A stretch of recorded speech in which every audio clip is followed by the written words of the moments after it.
Praise the Lord. இன்றைய பலப்படுத்தும் வார்த்தை நாகும் 1வது அதிகாரம் 3வது வசனம். நாகும் சாப்டர் 1 verse 3.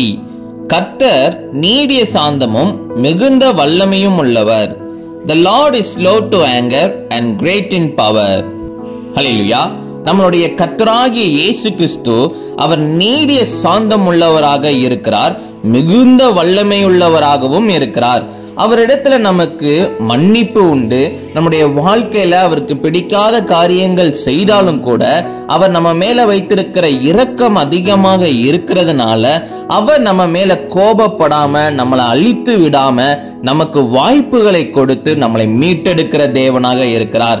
அவர் நம்முடைய வாழ்க்கையில என்னெல்லாம் தேவை இருக்குதோ எல்லாவற்றையும் நம்மளுக்கு தந்து நம்மளை ஆசீர்வதிக்கிறார். நமக்கு விரோதமாக போராடுகிற பொல்லாத சக்திகளை அவர் அழித்து போடுகிறார். அவர் சர்வ வல்லமை உள்ளவராகவும் இருக்கிறார்.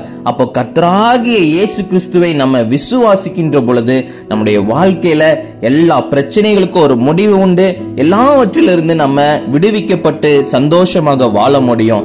இந்த நாள்ல நீங்க கர்த்தராகிய இயேசு கிறிஸ்துவை விசுவாசிங்க. அவர் நிச்சயம் உங்க வாழ்க்கையில ஒரு பெரிய மாற்றத்தை உருவாக்குவார், உங்களை வழி நடத்துவார், உங்களை ஆசீர்வதிப்பார். நம்ம எல்லாரும் கண்களை மூடி ஜெபிக்கலாம். எங்களை நேசிக்கிற நல்ல தகப்பனே, இயேசுவே தகப்பனே, நீங்க பிள்ளைங்க வாழ்க்கையில ஆசீர்வாதத்தை கொடுங்க, எல்லா தேவைகளை சந்திங்க, எல்லாவற்றிலிருந்து ஆண்டவரே தகப்பனே பிள்ளைங்களை பாதுகாத்து பிள்ளைங்களை நேர்த்தியான பாதையில வழி நடத்தி உங்களுக்காக எழும்பி பிரகாசிக்கிறவர்களாக மாற்றுங்க. நீங்க மாத்திரம் மகிமைப்படுங்க. இயேசுவின் மூலம் ஜெபிக்கிறோம் எங்கள் ஜீவனுள்ள நல்ல பிதாவே. ஆமேன், ஆமேன், ஆமேன். கர்த்தர் நல்லவர், சர்வ வல்லமையுள்ளவர். அவர் உங்களோட கூட இருக்கிறார். அவர் உங்களை வழி நடத்துவார். God bless you. Have a joyful day.